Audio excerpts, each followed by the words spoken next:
तो इस बार government finances में हमें एक इंटरेस्टिंग चीज नोटिस करने मिली है और वो ये है कि सीजीए के हिसाब से, कंट्रोलर जनरल ऑफ अकाउंट्स के हिसाब से अप्रैल से लेके अगस्त महीने तक का डेटा आप देखो तो गवर्नमेंट का नेट टैक्स कलेक्शन ऑलमोस्ट 7% से गिरा है। और ये भी उस समय जब गवर्नमेंट को अपना कैपिटल स्पेंडिंग बढ़ाने की जरूरत है इकोनॉमी को बूस्ट करने के लिए। अब नेट टैक्स कलेक्शन गिरने के पीछे दो ऑब्वियस रीजंस हो सकते हैं। एक तो ये है कि यूनियन बजट में गवर्नमेंट ने इनकम टैक्स रिलीफ दी थी, यानी कि 12 लाख तक की इनकम जो है उसको टैक्स फ्री कर दिया था, जिसकी वजह से हो सकता है कि personal income tax collection reduce हुआ हो। लेकिन इससे भी ज्यादा इंपॉर्टेंट रीजन ये है कि पिछले साल से हमारी इकोनॉमिक ग्रोथ स्लो डाउन हो रही है। सो for instance Q2 of FY25 में आप देखो तो हमारी इकोनॉमिक ग्रोथ सिर्फ 5.6% रही थी, जो कि उसके पिछले साल ऑलमोस्ट 9% से ग्रो हो रही थी। इस साल Q1 ऑफ FY26 में भी आप देखो तो हमारी रियल इकोनॉमिक ग्रोथ हालांकि 7.8% से बढ़ी है, लेकिन नॉमिनल ग्रोथ अगर आप देखो तो 8.8% से ही बढ़ी है,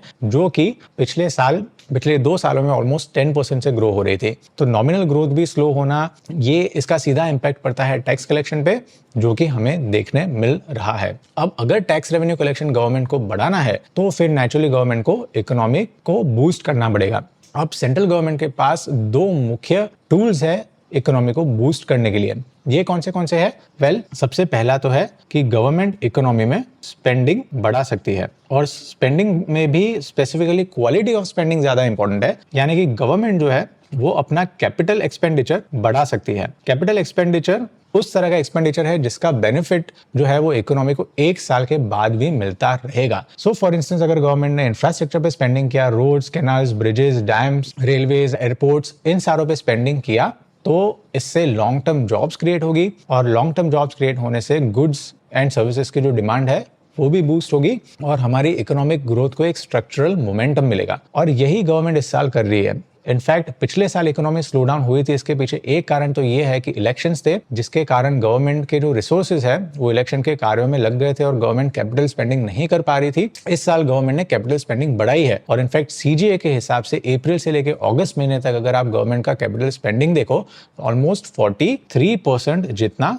बढ़ा है। अब इसमें रिस्क ये है कि हालांकि कैपिटल एक्सपेंडिचर गवर्नमेंट का बढ़ा है, लेकिन इसके सामने जैसे हमने बात किया नेट टैक्स रेवेन्यू कलेक्शन 7% से रिड्यूस हुआ है। तो अगर second half of the year में गवर्नमेंट को कैपिटल स्पेंडिंग बरकरार रखना है तो फिर गवर्नमेंट को मार्केट में से बोरोइंग बढ़ानी पड़ेगी। अभी तक गवर्नमेंट का जो फुल ईयर टारगेट है बोरोइंग का वो है 14,70,000 करोड़। अगर गवर्नमेंट ने अपनी बोरोइंग टारगेट बढ़ाई तो इसका सीधा इंपैक्ट होगा इंटरेस्ट रेट्स पे अपवर्ड प्रेशर आ सकता है, क्योंकि अगर गवर्नमेंट मार्केट से ज्यादा बोरो करेगी तो प्राइवेट सेक्टर के लिए फंड्स कम रहेंगे बोरो करने के लिए, और प्राइवेट सेक्टर को अगर केपेक्स में इन्वेस्टमेंट करना है तो उनको फंड्स तो बोरो करने ही पड़ेंगे, चाहे गवर्नमेंट मार्केट में से बोरो करे या नहीं। गवर्नमेंट की ओर से अगर फंड्स की डिमांड ज्यादा रही तो, और प्राइवेट सेक्टर की ओर से भी फंड्स की डिमांड ज्यादा रही, तो फिर कॉस्ट ऑफ फंड्स जो है इंटरेस्ट रेट्स वो ऊपर जाएंगे, जो आरबीआई को नहीं चाहिए, क्योंकि आरबीआई ने तो फरवरी से लेके अभी तक इंटरेस्ट रेट्स रिड्यूस किए हैं। जो रेपो रेट पहले 6.5% हुआ करता था वो रिड्यूस हो गया 5.5% हो गया है। अगर इंटरेस्ट रेट्स पे अपवर्ड प्रेशर आया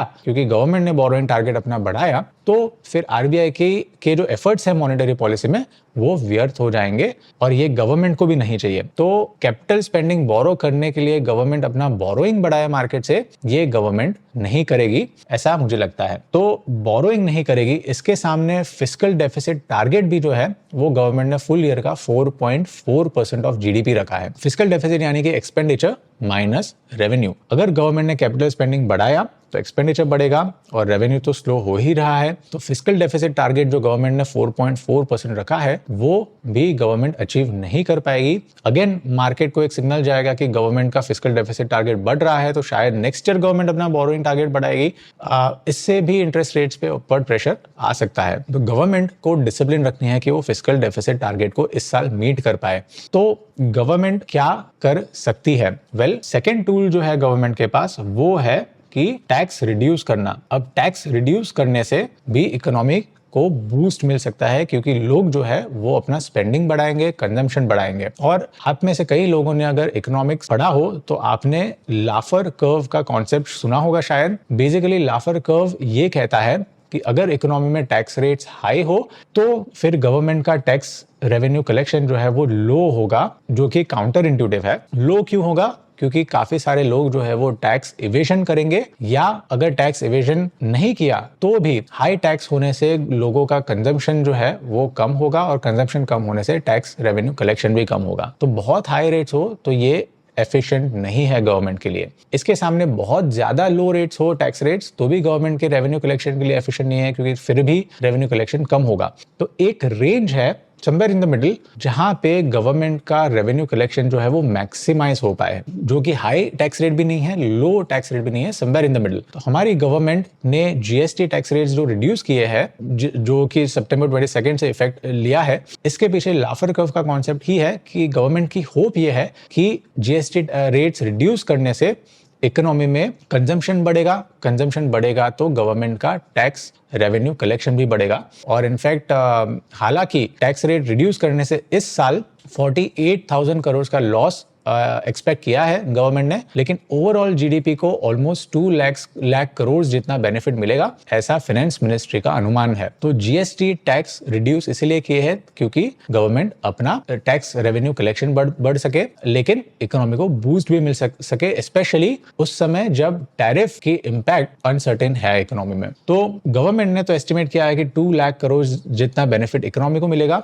एम्बिट कैपिटल ने एक रिपोर्ट निकाली थी, जिस रिपोर्ट के हिसाब से जीएसटी टैक्स रिड्यूस करने से, हर 1 रुपए का टैक्स रिड्यूस करने से इकोनॉमी में 1.08 रुपीस का गेन होगा। तो जीएसटी टैक्स रिड्यूस करने के ये सारे फायदे हैं। ये एक चीज है कि टैक्स रेट अभी के लिए, टैक्स रेवेन्यू कलेक्शन जो है वो अभी के लिए रिड्यूस हुआ है 7%। इसके अगेंस्ट में और एक चीज ये है कि नॉन टैक्स रेवेन्यू जो है गवर्नमेंट का, वो ऑलमोस्ट 32% जितना बड़ा है। वो भी मैं यहाँ पे मेंशन कर देता हूँ कि non tax revenue collection almost 32% जितना बड़ा है, क्योंकि आरबीआई ने डिविडेंड गवर्नमेंट को काफी भारी दिया है। आरबीआई ने जो डिविडेंड दिया है गवर्नमेंट को वो 2.7 लाख करोड़ जितना दिया है। तो गवर्नमेंट का नॉन टैक्स रेवेन्यू कलेक्शन भी बढ़ा है। तो जीएसटी रिड्यूस करने से और गवर्नमेंट का नॉन टैक्स रेवेन्यू कलेक्शन बढ़ने से हो सकता है कि सेकेंड हाफ में जो कैपिटल एक्सपेंडिचर में स्लो डाउन हम एक्सपेक्ट कर रहे थे, वो स्लो डाउन शायद उतना शार्प नहीं होगा और जीडीपी ग्रोथ होपफुली कंफर्टेबल